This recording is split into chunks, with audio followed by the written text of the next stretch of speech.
आज की इस वीडियो में हम एक बार फिर से अध्ययन करेंगे सामाजिक विज्ञान के विषय पृथ्वी के प्रमुख परिमंडल। पृथ्वी के प्रमुख परिमंडल सामाजिक अध्ययन का एक बहुत ही अच्छा और बढ़िया टॉपिक है।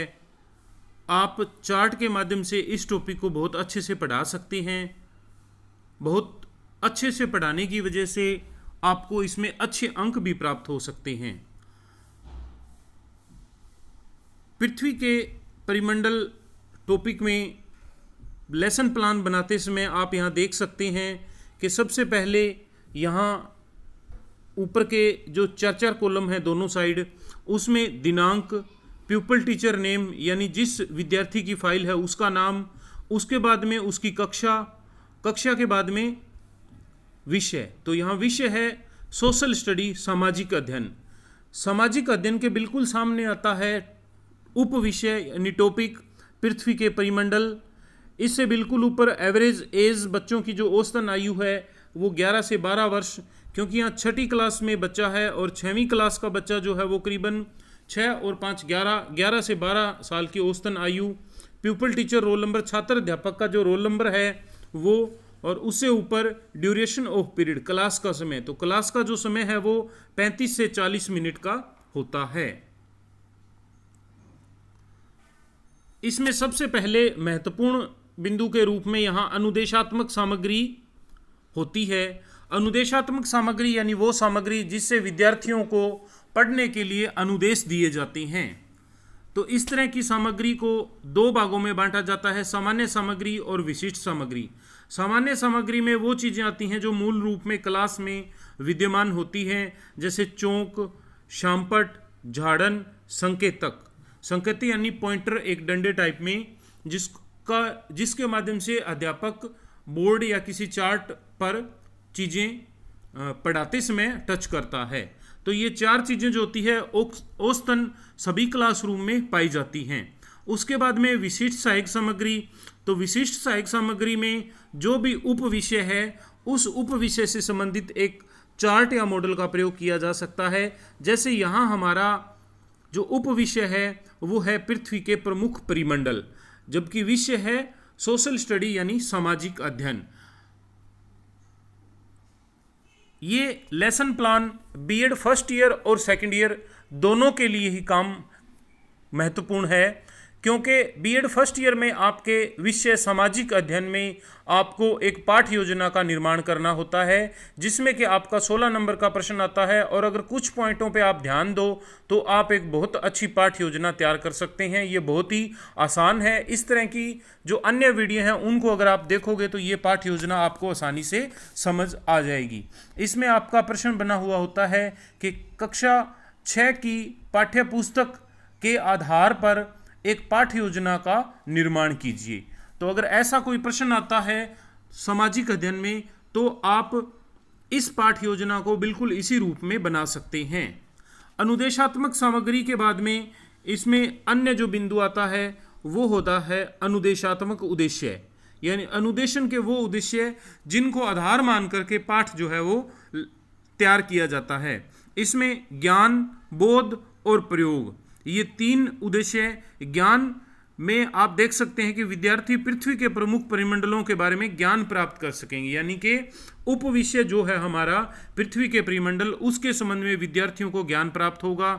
बोध, विद्यार्थी पृथ्वी के प्रमुख परिमंडलों के बारे में ज्ञान प्राप्त करेंगे, जिससे उनकी बौद्धिकता जो है वो विकसित होगी। प्रयोग,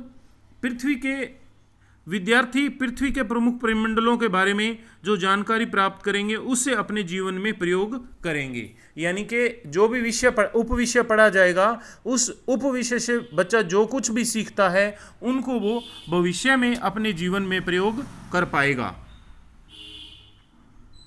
उसके बाद में जो नेक्स्ट मुख्य हेडिंग है वो होती है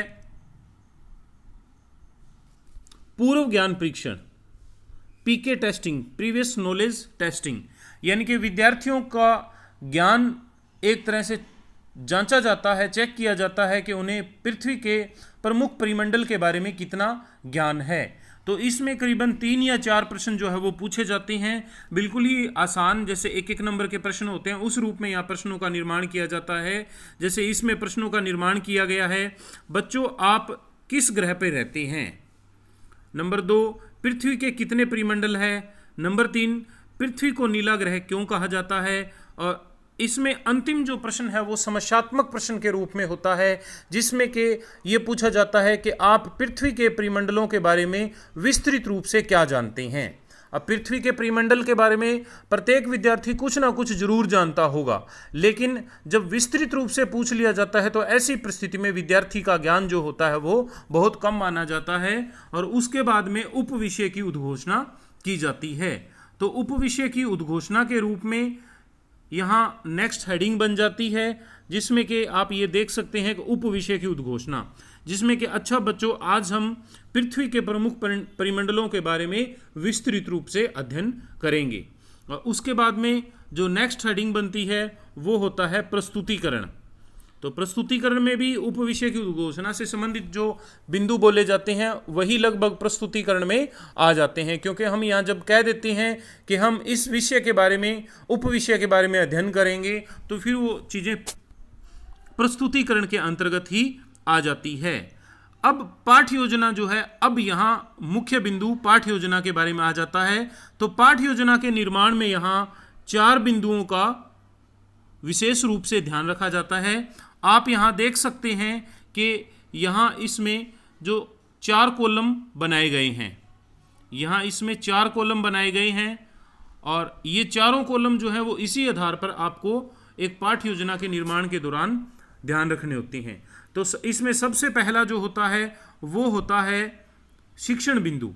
जिस भी विषय को लेकर के, उप विषय को लेकर के आप पाठ योजना का निर्माण कर रहे हैं, उसके शिक्षण से संबंधित जो बिंदु है वो आते हैं। जैसे इसमें सबसे पहले परिचय और फिर भूमंडल। उसके बाद दूसरा आता है छात्र अध्यापक क्रियाएं। कक्षा में छात्र अध्यापक जो जो चीज़ें पढ़ाता है उन सभी चीज़ों को यहाँ शॉर्ट रूप में लिखा जाता है। कक्षा में जो चीज़ें पढ़ाई जाएंगी उनको एक संक्षिप्त रूप में, छोटे रूप में यहाँ छात्र अध्यापक क्रिया में लिखा जाता है। और उसके बाद में तीसरा कॉलम आता है छात्र अध्यापक क्रिया। तो छात्र अध्यापक क्रिया में कक्षा के छात्र पढ़ने के दौरान अलग अलग तरह की क्रियाएं करते हैं, वो सारी की सारी क्रियाएं यहाँ इस कॉलम में लिखी जाती है। और जो चौथा कॉलम आता है शामपट कार्य यानी कि ब्लैक बोर्ड वर्क, उसमें छात्र अध्यापक पढ़ाने के दौरान कक्षा में मुख्य मुख्य बिंदुओं को हेडिंग बना करके शामपट पर यानी कि ब्लैक बोर्ड पर लिखता रहता है। तो ये चीज़ें शामपट कार्य के रूप में आ जाती हैं। यहाँ आप चाहें तो ब्लैक कलर का चार्ट भी प्रयोग कर सकते हैं।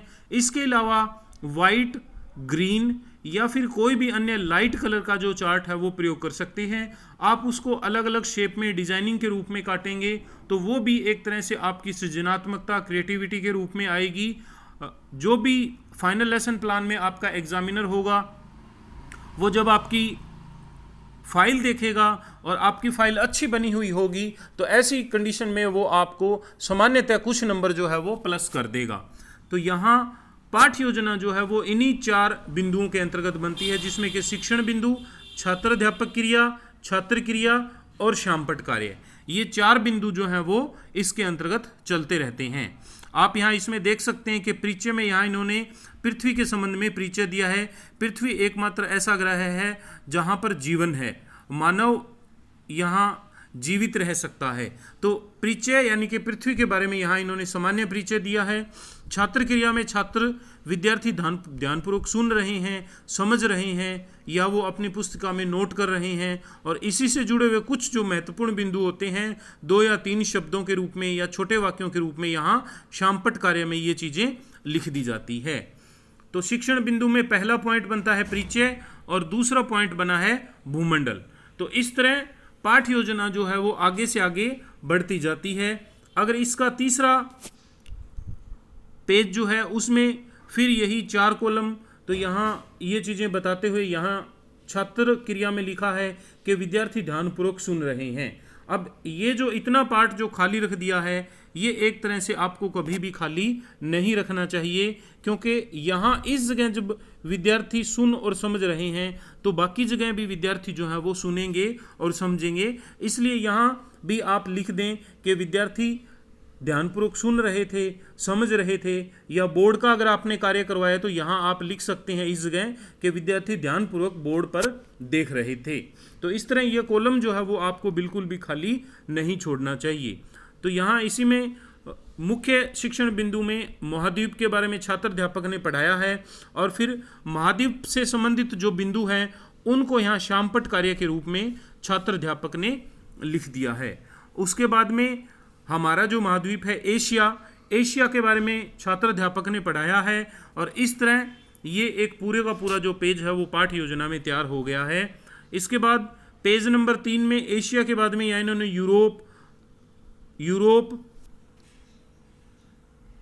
यूरोप के बारे में पढ़ाया है, यूरोप के बाद में अफ्रीका के बारे में और उत्तरी अमेरिका के बारे में। तो इस तरह पृथ्वी के प्रमुख परिमंडल जो है वो, क्योंकि पृथ्वी जो है वो उसमें सभी जो एक तरह से देश वगैरह हैं तो उनके बारे में थोड़ा थोड़ा पढ़ाया गया है, और इससे संबंधित ये शामपट कार्य है वो भी यहाँ इसके सामने बिल्कुल किया है। यहाँ फिर एक हल्का सा एक तरह से फॉल्ट रह गया है कि ये आप देख सकते हैं कि छात्र क्रिया जो है वो पूर्ण रूप में खाली है, जो कि बिल्कुल भी नहीं होनी चाहिए।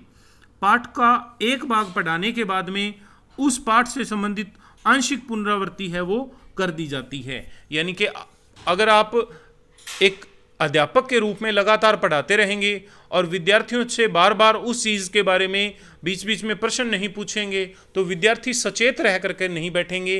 विद्यार्थी शारीरिक रूप से तो वहाँ बैठे हैं लेकिन मानसिक और बौद्धिक रूप से कहीं और घूम रहे हैं। तो ऐसी परिस्थिति में आपकी शिक्षण प्रणाली जो है वो अच्छी नहीं होगी, विद्यार्थी अच्छे से शिक्षित नहीं हो पाएंगे।